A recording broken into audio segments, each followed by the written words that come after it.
할렐루야. 네, 자, 기도하겠습니다. 하나님, 오늘도 하나님 말씀 앞에 섰습니다. 거룩하고 존귀한 말씀이 손상되지 않도록 저희 입술을 누정하시고 또 하나님만 바라보는 예배가 될 수 있도록 은총을 베풀어 주옵소서. 예수님 이름으로 기도합니다. 지난 몇 주간은 여러 가지 생각들이 많이 있었습니다. 아시다시피 저희 교회 규모에 비해서 편찮으신 분들이 좀 많았고, 또 개인적으로는 지난 며칠 전 수요일 새벽 5시 17분에 제 장인이셨던 분이 10여 년간의 치매 생활을 마치고 소천했다는 소식과 함께 제가 대략 시간으로 보니까 44시간 정도, 꼭 한 이틀 정도 밤낮을 잠을 잘 제대로 못하고 뒤처리를 제가 좀 도와드려야 했습니다. 제가 맺고 끊는 것이 참 분명한 사람인데, 그럼에도 불구하고 여러 가지로 그런 생각들이 많이 들었습니다. 그 와중에 삶과 죽음에 관한 생각도 많이 하게 됐고요. 또 인생에 대한 또 문제들, 또 지난 몇 달간 동안은 특별히 그 구원의 문제에 대해서 또 다른 면으로도 좀 생각을 좀 해보게 됐습니다. 뭐라고 드릴까요? 구원의 어떤 이중성이랄까? 표현이 적절한지는 모르겠습니다만, 우리가 그런 거를 그대로 안고 사는 거 아닌가라는 생각, 삶과 구원에 대해서 그런 생각들이 제 머리를 좀 주도하고 있었습니다. 사실 오늘 제목부터 좀 이상하죠. 생사의 구원? 이런 제목을 들어보신 적이 있는지 모르겠습니다만, 뭐라고 제목을 붙일까 참 고민을 많이 했어요. 영어로는 사실 간단한데, life라고 얘기할 때, 간단하기도 하고, 하지만 오히려 더 복잡하기도 합니다. 그러니까 죽음과 삶과 어떤 이 목숨, 이거 다 그냥 life거든요. 근데 우리말에서는 적절한 표현이 나타나질 않는 거예요. 그건 무슨 얘기냐면, 우리가 구원에 관한 문제에 있어서 영혼에 대한 거, 죽고 나서 천국에 가는 것만 생각을 하지, 우리가 살아가는 인생에 대한 구원의 문제는 별로 생각하지 않는 거 아닌가. 그러니까 언젠가 그냥 갈 곳, 거기에만 초점을 맞추고, 극단적으로 얘기하면 인생에 대해서는, 우리가 살아가는 삶 자체에 대해서는 구원의 은혜가 반감되는 거 아닌가. 우리 스스로 그리스도인들이 구원의 그 큰 은혜를 좀 폭넓은 거는 우리가 축소시키면서 살고 있지는 않는가라는 그런 생각을 했습니다. 그러니까 말하자면 우리 인생과 죽어서 천국 가는 그런 구원의 문제가 동시에 이루어져야 구원이 온전해진다라고 하는 생각이 많이 있었습니다. 실제로 구원받은 삶과 천국이란 의미였고, 또 다른 표현을 하면 현세와 내세의 구원이란 뜻이었습니다. 오늘의 본문이 굉장히 간단하죠. 잘 아시는 말씀이기도 하고,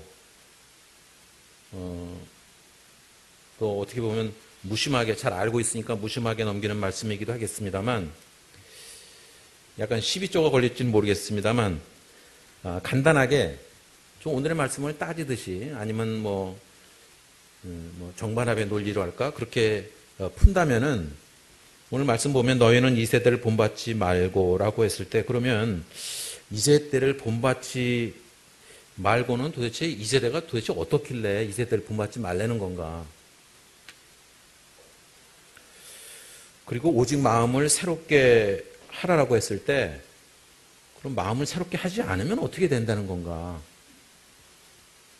또 변화를 받으라고 그랬는데, 변화를 받지 않으면 도대체 어떻게 되는 건가? 그러고 나면 하나님의 선하시고 기뻐하시고 온전하신 뜻이 무엇인지 분별하도록 하라.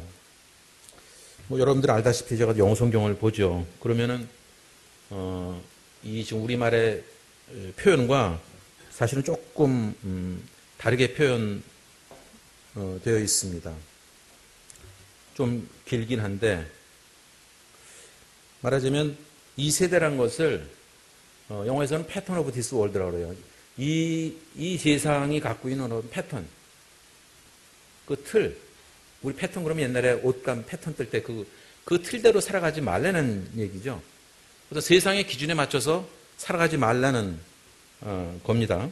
그렇게 하지 말고 그 다음에 마음이 리뉴잉 계속 새롭게 되는 것으로 해서 바뀌라 이 말이에요. 그 틀이 바뀌면 사람이 바뀌듯이 그렇게 바뀌라는 것입니다. 그러고 나서 여기에 있는 말씀들은 하나님의 선하시고 또 기뻐하시고 또 온전한 완전한 그 뜻이 어떤 것인가를 시험해보고, 그러니까 살아가면서 우리 인생은 사실은 다 시험해보는 것들이에요. 테스트해보는 거예요. 뭔가 완벽하게 나오기 위해서는 임상 실험 같은 거 하지 않습니까? 실험 같은 거 하듯이 삶에서 그런 걸 테스트해보는 거예요. 그리고서는 하나님의 정말 뜻이 무엇인가를 프루브, 그걸 증명해내라는 말씀입니다. 이렇게 얘기하고 나면은 정말 마음이 무거워져요. 도대체 이거 어떻게 살지? 너무 무거워지는 거예요, 마음이. 자신이 없어지고.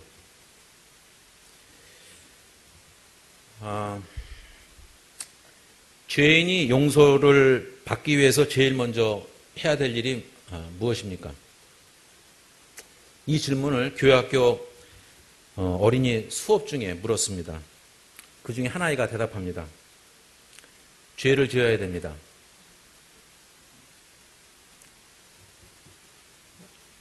되게 웃기죠? 죄를 지어야 된대. 여러분 마음속에는 일순간에 이거 회개해야지 뭐 이런 생각 하셨을 거예요. 뭐 이런 걸 다 묻냐. 그런데 사실 그보다는 먼저 자신이 죄인을 지은 사람이란 것을 깨닫는 것이 중요합니다.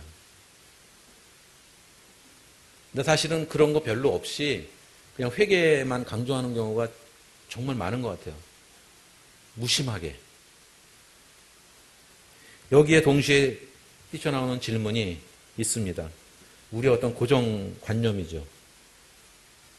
특별히 믿음 좋은 사람들에게 그 뿌리 깊은 잘못된 몇 가지 고정관념이 있습니다.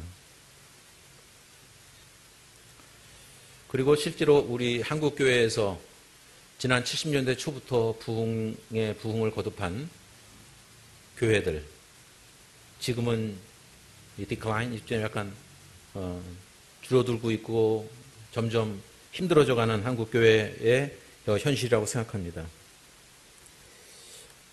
대부분의 한국 분들이 그 구원에 관한 문제에 있어서 영혼 구원만을 구원이라고 생각합니다. 죽어서 천국 가는 것만 생각하고 삶에 대해서는 대충 살아가기도 합니다. 극단적으로 하면 어떤 분들은 이럴지도 모르겠어요. 예수님께서 누가복음에 좀 더 자세히 설명 나와 있는데 예수님께서 십자가에 달리셨을 때 행악자라고 표현이 되어 있는데 강도 둘이 양쪽에 있었죠. 그때 한 사람은 다른 로마 군인들이나 다른 유대인들과 더불어서 예수님을 비난하지만 한 사람은 그 강도를 탓하면서 오늘 당신의 날 임할 때 나를 기억하소서라고 얘기를 합니다. 그러자 예수님께서 오늘 네가 나와 함께 낙원에 있으리라 라고 하는 대답을 하시고서 말하자면 구원을 해주십니다. 사람들은 그걸 부러워할지도 모르겠어요. 야, 실컷 나쁜 짓 다 하다가 마지막 순간에 딱 구원받으면 되는 거 아니야? 굉장히 부끄러운 그리스도인이죠. 제 친구가 옛날에 그런 얘기 한 적이 있어요. 죄가 많은 곳에 은혜가 많으니까 죄를 많이 좀 져야 되겠다고. 근데 사도 바울도 그런 표현을 했거든요. 그럴 수 없다는 거죠.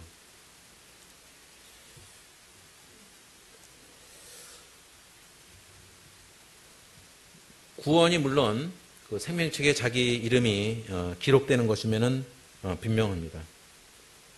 그런데 실제로 구원이라는 것은 영원 구원만을 뜻하는 것은 아니라는 거죠. 그 이유는 우리의 삶 가운데 은연중에 우리는 성과주의를 중요시 여깁니다. 요 근래에 뉴스를 뒤덮고 있던 그 운동선수들의 그 묵과된 폭력과 또 합리화된 어떤 폭력, 성폭력, 뭐 폭력 이런 문제들이 그런 처참한 삶들이 근래 조명되었습니다. 사실 이런 현상들은 주로 권력과 부를 가지고 있는 사람들의 점유물이었습니다. 뭐 별로 이 문제에 대해서 그 문제의식을 갖고 있지 않습니다. 그 피해자들의 말을 들어보면 거의 일관돼 있죠. 뭐 커밍아웃을 해봤자 이렇게 얘기를 해봤자 별로 고쳐질 것 같지 않고 늘 이렇게 흘러왔으니까 뭐 이런 생각들을 합니다.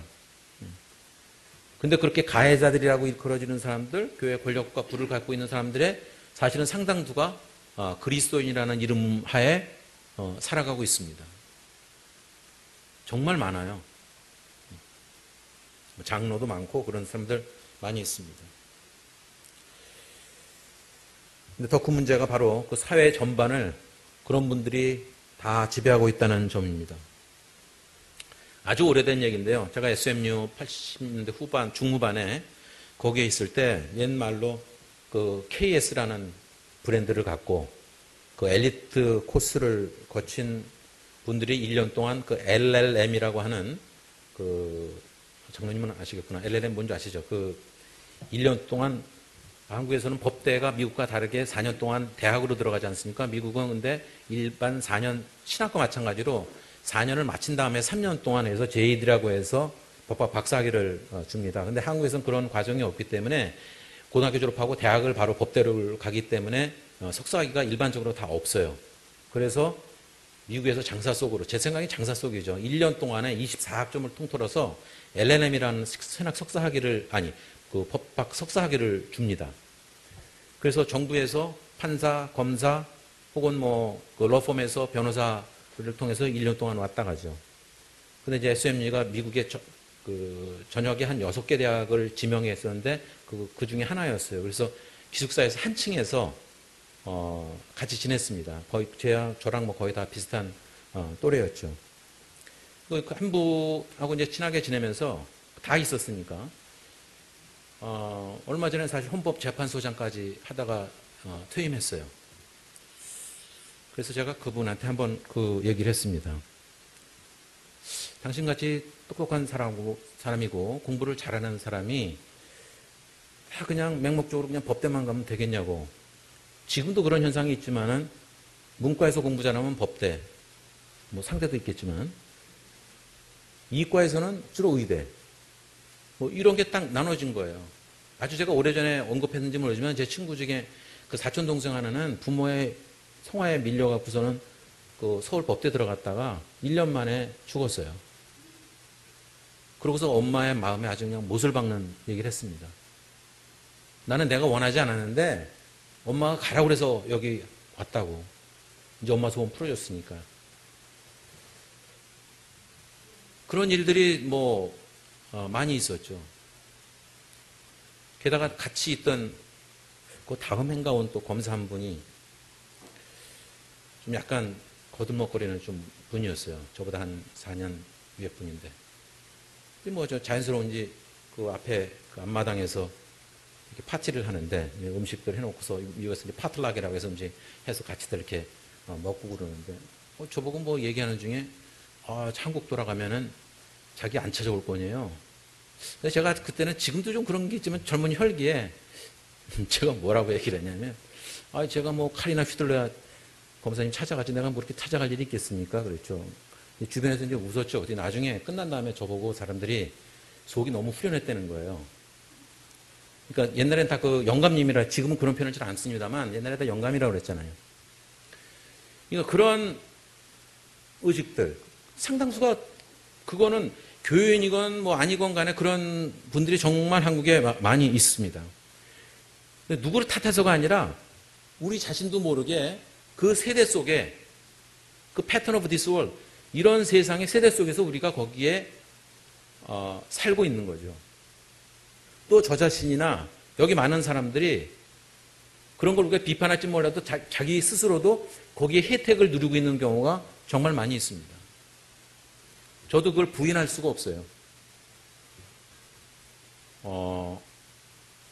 제가 만 25년 만에 한국을 찾아와서 이렇게 그냥 서바이브 잘 버티고 살고 있는 것도 그런 부분의 하나라고 볼 수도 있습니다. 어떤 분이 그런 얘기를 해요. 미국에서 박사학위를 받고 왔는데 저를 만났더니 잘 아는 분이에요. 그분이 있는 데 가서 내가 세미나도 하고 뭐 이랬던 분이에요. 근데 한국에 와서 박사학위까지 와서 자리를 잡으려고 하는데 음악계는 더 하거든요. 자리가 안 잡히는 거예요. 왜냐하면 대학을 어디 나왔느냐에 따라 다르기 때문에. 그럼 저보고 얘기하는 거예요. 이 목사님 잘 아시지 않습니까? 너무너무 힘들다는 거예요. 버텨내기가.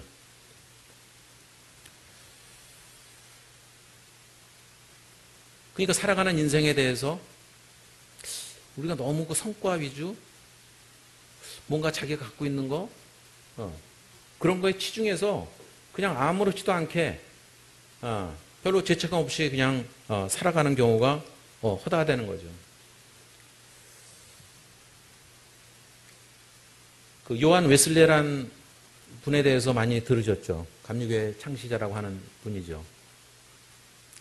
그러니까 300년 전에 정말 대대로 기독교 집안에서 태어났고 잠시 조금 격기로 나가기도 했지만 그 옥스퍼드 대학을 다니면서도 힘들었고 근데 동생 그 찰스 웨슬리와 더불어서 그 권위에 못 이겨서 그 홀리 클럽 뭐 이런 거라면서 성경 공부 같은 거 굉장히 열심히 했어요. 그리고 이제 졸업하고 뭐 목사 안수도 받고 하지만 그 안에서의 어떤 그 구원에 대한 내적 갈등이 엄청나게 심했습니다. 열매는 없고 그 메소디스트라는 이름도 그렇게 해서 지은 거죠. 규칙적으로 생활을 정말 엄격하게 잘한 사람이에요. 근데 퀘커 교도를 그 만나기 전까지 그러고서 회심하기 이후의 삶과 그 이전의 삶은 참 많이 다르거든요. 근데 우리의 초점은 대부분이 회심한 이후의 것만 초점을 두고 있어요. 그런데 저는 또 한 번으로 생각할 때 그 이전에 웨슬리가 가졌던 그 내적 갈등들 막 그 구도자의 삶 물론 어떤 구원의 확신이 없었기 때문에 막 힘들어 했지만은 열심히 성경 공부하고 또 열심히 하나님을 위해서 산다고 했던 것이 다 저는 아무렇지도 않게 다 쓸모없는 것으로 간주되는 것은 아니라는 생각이 들어요.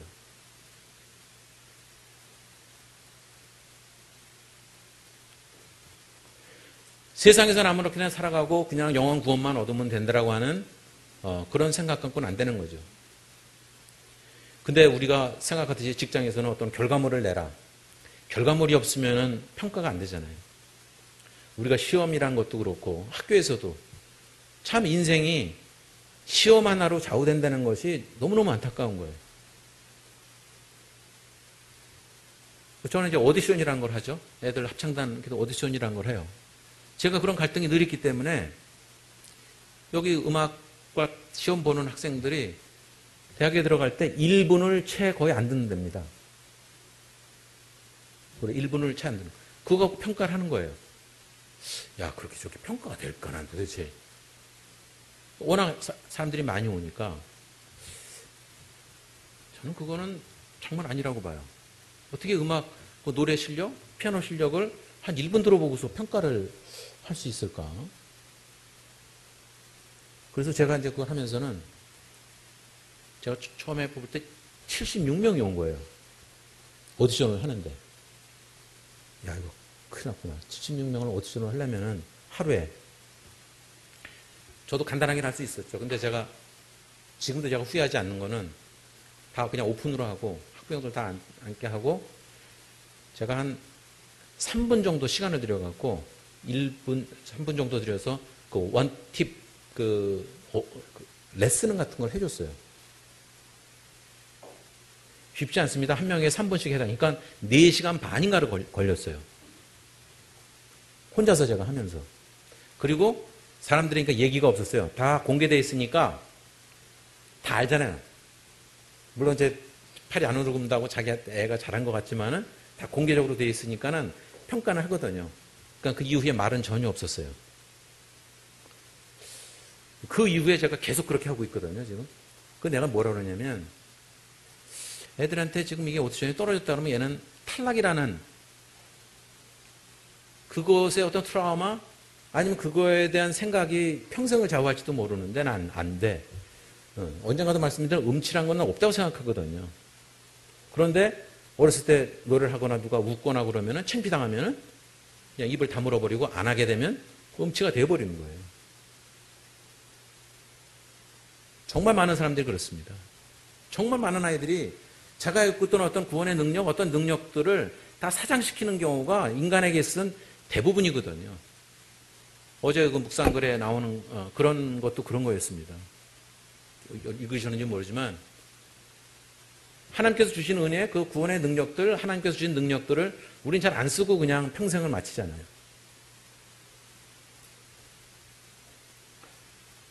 요한 웨슬레도 그랬지만 사실은 뭐 지난주에도 잠깐 언급이 됐습니다만 모니카의 기도로 말미암아 성 어거스틴의 회심도 사실은 마찬가지죠. 물론 요한 웨슬레하고는 다른 경향이 있었지만은 저는 누가복음 15장에 나오는 그 탕자의 비유에 있어서 그 탕자도 저는 그렇게 자기가 탕하로 살아가면서도 그 내적 갈등이 있었고 하나님에 대한 마음, 아버지에 대한 마음이 전혀 없으면은 죄책감 모르고 그냥 살아갑니다.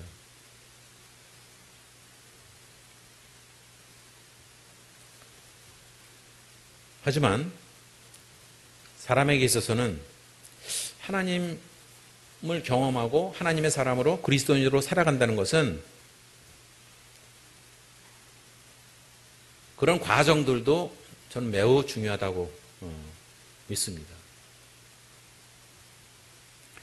저는 이제 운동을 좋아하는데 특별히 동계올림픽에서 한 사람을 비하하는 게 아니라 예를 들어서 피겨스케이팅의 김연아보다 저는 그 스피드 스케이팅의 이상화 선수를 더 이렇게 마음이 가요. 별로 이렇게 티가 안 나는 건데 그 불과 36초, 37초의 그거를 끊기 위해서 4년 동안 심지어는 그 왼쪽 발목에 무릎에 뭐 뼈가 굴러다닐 정도로 고통이 있었지만은 수술하면 뛸 수가 없으니까 수술 안 하고 참고 그 뛰는 그 4년 동안 얼마나 많은 시간을 썼겠어요.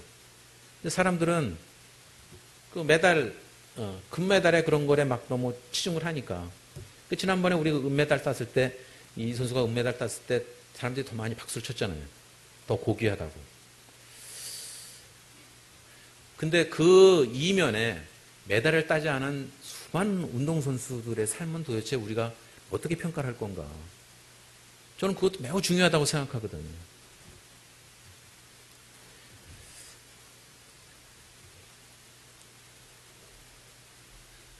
따라서 믿음이란 것이 구원에 이르기 위한 한 수단 아니면은 혹은 어떤 믿음이란 것이 우리가 살아가면서 어떤 죄책감을 축소시키기 위한 어떤 한 수단 뭐 이런 걸로만 인생에 대해서 생각할 문제가 아니라는 거죠. 그 앞에 로마서 10장 10절에 보면 마음으로 믿어 의에 이르고 입으로 시인하여 구원에 이른다는 구절이 있습니다. 대부분의 사람들이 그 말씀을 암송하면서 나는 구원을 얻을 만한 믿음이 있다고 아마 생각할 것입니다. 그런데 그 믿음이란 것이 사실은 실제적으로 믿음의 능력과 믿음의 표적과 사실은 믿음의 증거가 실제의 삶 가운데서 드러나야 됩니다. 우리가 그러잖아요. 누구 이성간에도 누가 사랑한다 그러면 prove it. 그 증명해보라고 그러죠. 별로 증명할 방법도 별로 없는데 그렇게 얘기를 합니다. 근데 세상에서는 사람들이 그리스도인들을 향해서 그거를 증명해내기를 원합니다. 아까 잠깐 언급했듯이 우리가 어제 읽었던 말씀들이 이런 거였어요. 마가복음에 나왔던 말이 믿는 자들에게는 이런 표적이 따르리니 곧 그들이 내 이름으로 귀신을 쫓아내며 새 방언을 말하며 뱀을 집어올리며 무슨 독을 마실지라도 해를 받지 아니하며 병든 사람에게 손을 얹은 즉 나으리라 하시더라. 근데 우린 이런 걸 아까 로마서에서 보듯이 테스트해보지도 않고 이거 뭐 나는 안 돼라고 생각을 스스로 그냥 축소시켜버리는 경우가 얼마든지 있다는 거죠. 언젠가도 언급했겠지만은 제가 타코마에 있을 때 이름은 되지 않겠습니다. 어떤 집사님이 정말 교회에서 말씀 비우던 집사님이에요. 속속이던 집사님인데 중국 선교를 그 지하교회 연변 지역에 가신다고 그래서 다들 깜짝 놀랐죠. 저분이 도대체 단기 선교를 무슨 마음으로 저거 신청했나. 그랬다고 신청했으니까 안 받을 수도 없고.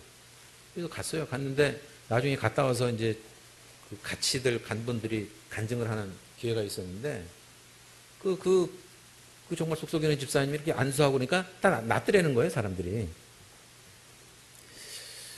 병들고 그런 사람들이. 그래서 속으로, 그 거짓말은 아닌 것 같아요. 그래서, 야, 하나님께서 참 속으로 별 사람들 다 쓰시는구나. 근데 실제로 하나님께서 쓰신다고 하면은 급할 때는 그게 쓰는 거예요, 보니까. 그런데 역사가 더 많이 일어나요.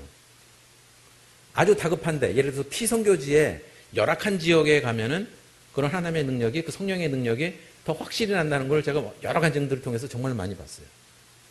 근데 요즘 현대인들은 너무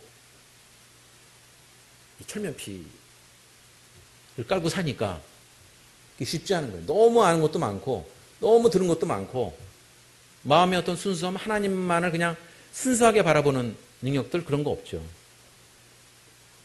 전에 글 썼듯이 오늘 비 그치게 해주십시오 하고서는 기도하고서는 우리는 우산 들고 나가잖아요. 그냥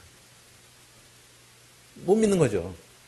말은 그렇게 해놓고서는 못 믿는 거죠.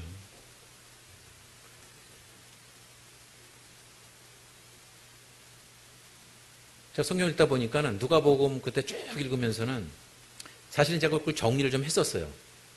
이 누가복음을 어떻게 정리할까 했더니 누가복음에서는 하나님의 나라였어요. 킹덤 오브 갓. 초점이 하나님의 나라에 누가는 가 있었어요. 근데 마가복음을 보니 이제 끝났으니까 마가복음을 보니 믿음이에요, 믿음. 병을 고치고 나서 네 믿음이 너를 구원하였다. 믿음에 초점이 맞춰서 있습니다. 근데 그 믿음이란 것이 단지 천국 가는 믿음뿐만 아니라 이 세대 속에서 일어나는 하나님의 역사를 그 믿음을 통해서 드러내는 것을 얘기했습니다. 정말 많이 있어요. 예수께서 무슨 말이냐? 믿는 자에게는 능치 못할 일이 없느니라 라고 하는 말씀도 있고, 그 다음에 9장 29절 보면 예수께서 집에 들어가시면 그 맹인들, 시각장애자들이 그에게 나오거늘 예수님께서 이르시되 내가 능히 이 일 할 줄을 믿느냐? 대답하여야 주여 그러하오이다 하니 이에 예수께서 그들의 눈을 만지시며 이르시되 너희 믿음대로 되라 하시니. 예수님께서 말씀하신 것은 당신뿐만 아니라 제자들에게도 그 능력을 위임하고 떠나셨습니다. 우리가 믿는다고 생각한다는 믿음이 주어지는 것이 아니라 그런 거 보면은 예수님께서 인정하실 때 그것이 가능해집니다. 내가 마음대로 하는 건 아니죠.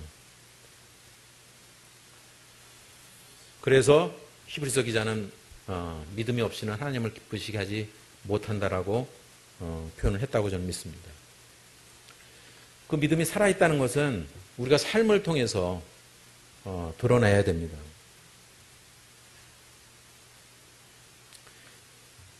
또 다른 측면에서는 아까 모두에 잠깐 언급했습니다만 그 회개의 문제에 있어서도 회개의 의미를 모르는 그리스도인들은 아마 없을 것입니다. 그리고 누구나 다 적어도 한 번 이상은 다 회개했다고 생각할 것입니다. 하지만 그 회개의 능력과 그 열매를 경험하면서 살아가는 그리스도인들은 저는 그리 많지 않다고 생각합니다. 그저 회개를 죄책감을 그냥 감소시키는 한 수단으로 활용하고 있는 것은 아닌가 생각이 들 때가 많습니다. 하려니까 해야 되고 그거 없으면 뭔가 마음의 양심의 어떤 그 가책이 항상 느껴지고 뭔가 찜찜하니까.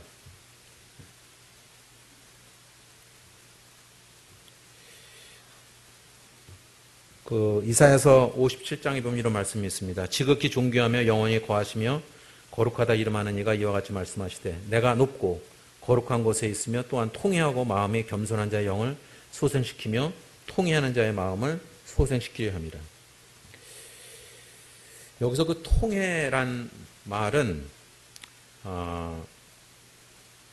겸손한 마음, 또 죄를 뉘우치다. 이런 말의 어떤 결합, 합성어라고 볼 수 있습니다. 그러니까 이게 두 가지에 동시에 가야 돼요. 그 죄를 뉘우쳤는데 회개를 했는데 겸손하지 않다? 그건 진정한 회개가 아닌 거죠. 근데 그리스도인으로 살아가면서 가장 힘든 것 중에 하나가 영적 교만에서 벗어나는 거죠. 우리가 믿음이 깊어지면 깊어질수록 또 하나님을 더욱더 알아가면 알아갈수록 그 마음속 아주 스멀스멀 피어오르는 그 교만이란 것은 이거 막을 대책이 없습니다.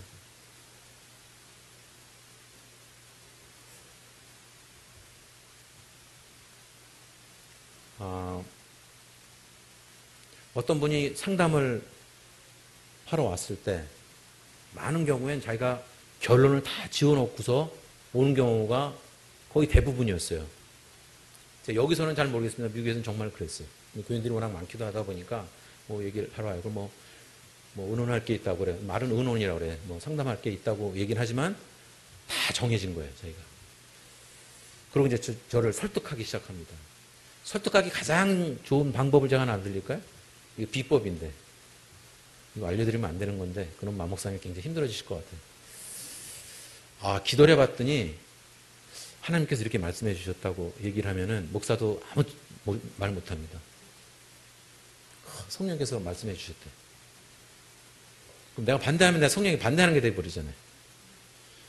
그랬더니 그냥 가만히 있죠, 저도. 근데 그분 그렇게 합니다. 자기 마음대로 해요. 나중에 보면은, 그거 아니에요. 나중에 알게 되면 열매를 보면 알게 되는데 나중에 그 열매들이 나타나요. 그러면 자기 의의로 하는 것들이 대부분입니다. 회개한다는 것은 자기를 낮추는 거예요. 엎드리는 겁니다. 자기를 비워내놓고 I'm nothing. 나는 아무것도 아닙니다. 하나님께서 말씀하신 대로 하겠다는 것을 말하는 거죠. 어차피 제가 말씀드린 거에 제가 글 쓴 거에서 자꾸 언급을 하게 되는데 자기가 저 어머니하고 어떤 옛날에 갈등이 있었을 때 제일 무서운 말이 그거예요. 뭐 하면 네 맘대로 해. 네 맘대로 해라. 그 네 맘대로 하니까 내 맘대로 하라는 얘기 아니잖아요, 그게. 근데 우리 속에서는 그런 거 너무너무 힘든 거예요. 그런 과정들을 거쳐 나가는 것이.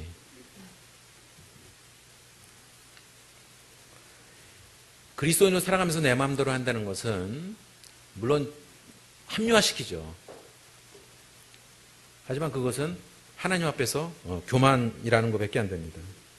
회개라는 것이 정말 중요한지는 알지만은 말씀드렸다시피 이것은 형식적인 어떤 수단, 어떤 과정에 불과한 것이 아니라는 것입니다. 하나님께서 원하시는 회개라는 것은 어떤 양심의 가책을 지우는 그냥 종교적인 한 수단, 어떤 행위로 주어지는 것이 아니고 우리 그리스도인들에게 실제적으로 나타나야 되는 회개의 능력이나 열매를 경험할 수 있어야 됩니다. 자, 그렇다면 오늘 다시 본문에 나와 있는 이 세대를 본받지 말고 마음을 새롭게 함으로 변화를 받아 하나님의 선하시고 기뻐하시고 온전한 뜻이 무엇인지 분별하도록 하라. 그러니까 그 분별한다는 것은 자기의 삶을 통해서 그걸 테스트해보고 자기가 실험해보는 거예요. 근데 그 실험을 아무렇게나 하지 않습니다. 뭘 아는 사람들은 조심스럽게 해요. 사고란 것은 무심할 때 사고가 납니다.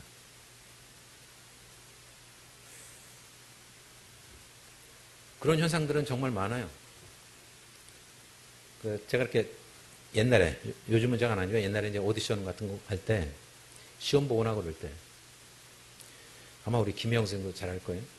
연습을 많이 해. 피아노도 연습하고 뭐 노래도 연습을 많이 하고서는 무대에 딱 섰을 때, 평소에 이게 틀리던 부분에서 틀리는 게 아니라 엉뚱한 데 가서 틀리는 경우가 있어요. 방심한 거예요. 그래서 준비를 철저히 하게 되면 그런 것에서 벗어날 수 있습니다. 사람의 약점이라는 것이 그렇지 않아요. 그런데 실제로 그런 그 삶의 딱 그 회개와 이런 성령의 어떤 능력이 몸에 배어 있게 되면 거기서 결코 벗어나지 않게 됩니다. 그 프레임 안에서 가는 거죠. 제가 성가대 연습할 때 한번 그 얘기를 한 적이 있어요.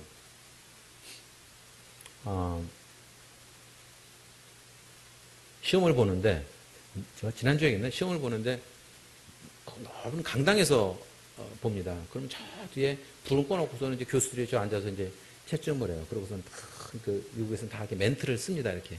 뭐가 떴고, 뭐가 떴고, 점수까지 줘요. 막.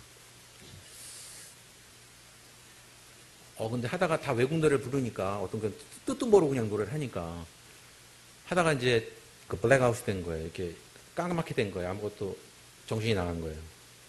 근데 속으로는 야, 이거 어떡하지? 그만해?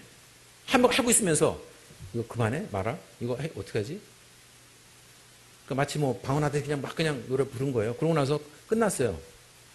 끝나고서 이제 여러분들 아시던 그 이화정 선생님 그때 계속 반주했으니까 나 큰일 났다고 이거 다 틀렸는데 어떡하냐 그랬더니 자기는 아무렇지는 않았다는 거예요.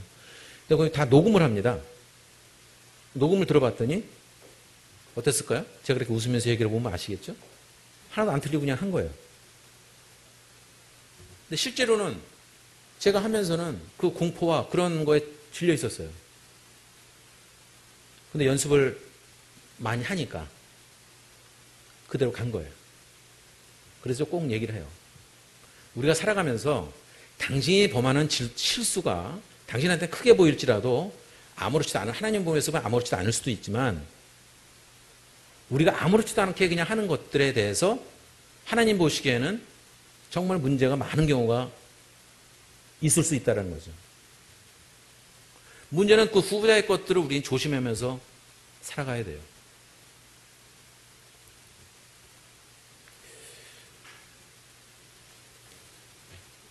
정말 많은 사람들이 한순간에 죽음과 그 삶의 경계선에서 살고 있는 거 아닙니까?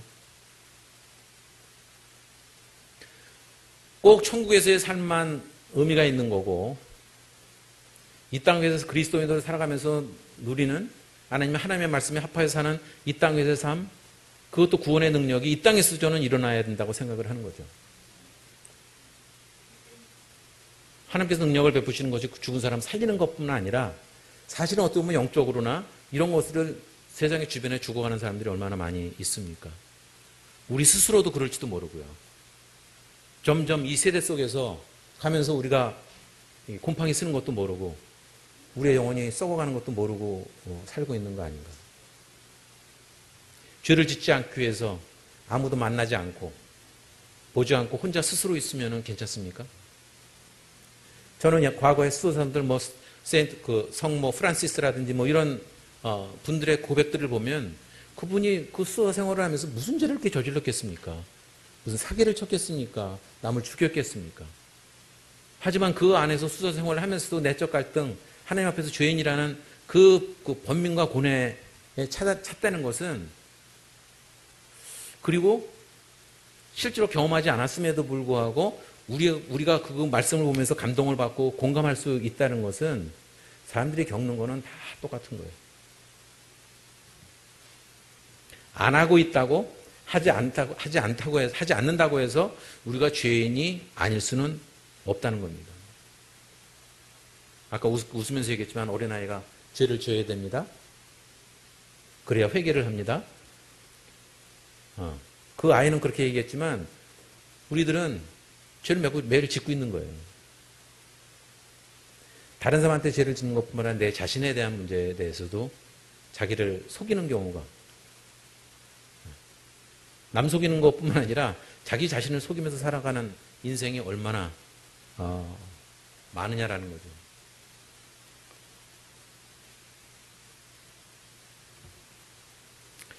요즘 호인아 권사님 남편 소중부서 제가 통화를 했더니 원사님이 그런 얘기를 해요. 남편 보면서 제 생각을 했대요. 저는 그렇게 환자로 살아가는 게 정말 좋아요. 지금도 제가 보면은 제가 이렇게 뻔뻔하게 보이니까 저를 누가 환자로 봅니까? 쪽방촌에 계신 분들이 저를 위해서 기도해 준다고 그럴 때, 야, 속으로는 그러잖아요. 아, 당신들이나 걱정하세요. 근데 실제로 제가, 한번 아파보고 쓰러져 보고 그런 내력으로 인한 것 때문에 다른 사람들 다시 한번 생각해 볼 수 있고, 그리고 내 자신에 대해서 겸손해질 수 있다는 거죠. 마냥 건강하지 않다는 거죠. 엄청 뛰어다녔어요. 내 제자들이, 저는 모르고 있었는데 옛날 제자들이 그러더라고요. 저는 제 별명이 하나만 있는 건 줄 알았거든요. 오리궁둥이라는 별명이 제가 있었는데 저는 그것만 있는 줄 알았더니 별명이 또띠어였대요. 또띠어. 제가 걸어다니면은 다 알았대요. 다다다다닥 다다다다닥 뛰어다니면서 또띠어라, 그 제목이, 그런 별명이 있었다고 하더라고요. 얼마나 제가 팔팔하게 살았겠어요. 의기양양하게. 나는 뭐 속으로 개천에서 용난 사람이다 생각하고. 근데 한번 하나님께서는 쓰러뜨렸다고 생각을 해요. 얼마나 미련합니까? 5시간을 혈관 막혀 있음에도 불구하고 난 심근경색 그건 알지도 못하고 그냥 체했나 이렇게 생각하겠다는 마지막 순간에 지금 죽을 것 같습니다. 라고 하고서는 그냥 인생 빠이빠이 한다고 했을 때, 이렇게 가는 거구나. 근데 그것만이 중요한 것이 아니라, 제가 그때 했던 말씀, 지난주에도 잠깐 어떤 분 오셨을 때 얘기했지만은, I'm not ready to die. 나는 죽을 준비가 안 돼 있다라고 하는, 얼마나 미련한 생각이에요. 천국 가서의 삶도 중요하지만 저는 이 땅에서의 삶 가운데서 영원 구원뿐 아니라 인생에 대한 라이프, 그 죽음뿐만 아니라 이 현세에 살아가는 삶에서의 구원, 그 구원의 능력이 저는 우리 모퉁이돌 교회 교인들에게 모두에게 일어났으면 합니다. 그러면 제 생각에 하루하루가 기적 같을 것이고, 정말 내일이 새롭고 오늘이 또한 새롭고, 내일에 대한 기대, 이 땅의 삶의 기대도 충분할 거라고 생각합니다. 거기에 저는 성령의 능력, 하나님의 능력이 우리의 인생을 통해서 드러나게 되고, 또 우리가 복음을 전하고 또 복음대로 살아가고자 하는 욕구가 불이듯이 더 일어나리라고 믿습니다. 좀 우리 모두가 그런 삶을 살게 되기를 예수님 이름으로 축원합니다.